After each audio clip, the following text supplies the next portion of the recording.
I urge DeKalb County School bus drivers to go on strike until Superintendent Dr. Cheryl Atkinson and the school board agree to provide them immediately with a decent and competitive wages for their services rendered as school bus drivers.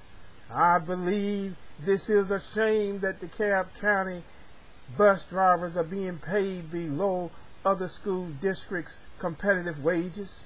The bus drivers or any American in any occupation should never have to endure a 50% cut in pay in some cases just to keep their jobs.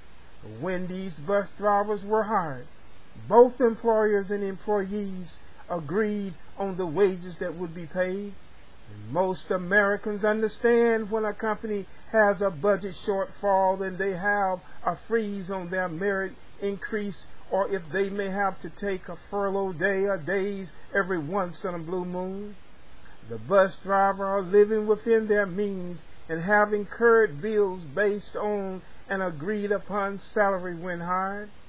But there come a time when one has to ask him or herself if they are being taken advantage of, and what else can the employer do to other staff across the county, including the executive staff, to cover the shortfall. When employees are coming to work as required and are losing their homes, cars, insurance premium, and are unable to pay for their basic living requirements, one has to say enough is enough, and this is a disgrace. While I am in support of our students being able to have bus transportation to and from their schools, the bus drivers should not have to endure these ridiculous pay cuts just to keep a job.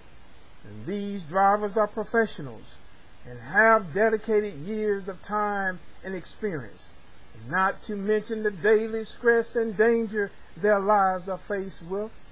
If the bus drivers were to go on strike, just imagine the hardship it would cause on parents, teachers, and the entire school system. Without the bus drivers, many classrooms would be near empty because there would be few students there to be taught. Sometimes in life you have to take a stand for what is right. The superintendent, her executive administration, administrators, teachers, and clerical administrations are being paid hefty and competitive salaries, so should the bus drivers.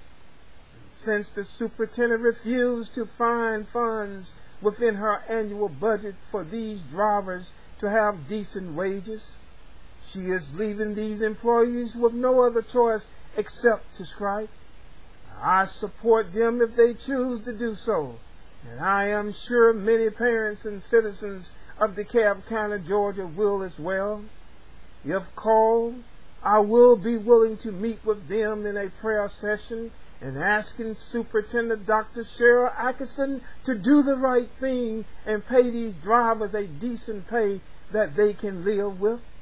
In closing, Dr. Cheryl Atkinson, have you and your administration taken up to a 50% pay cut, and are you all paying 100% of your insurance premiums as the bus drivers are currently doing?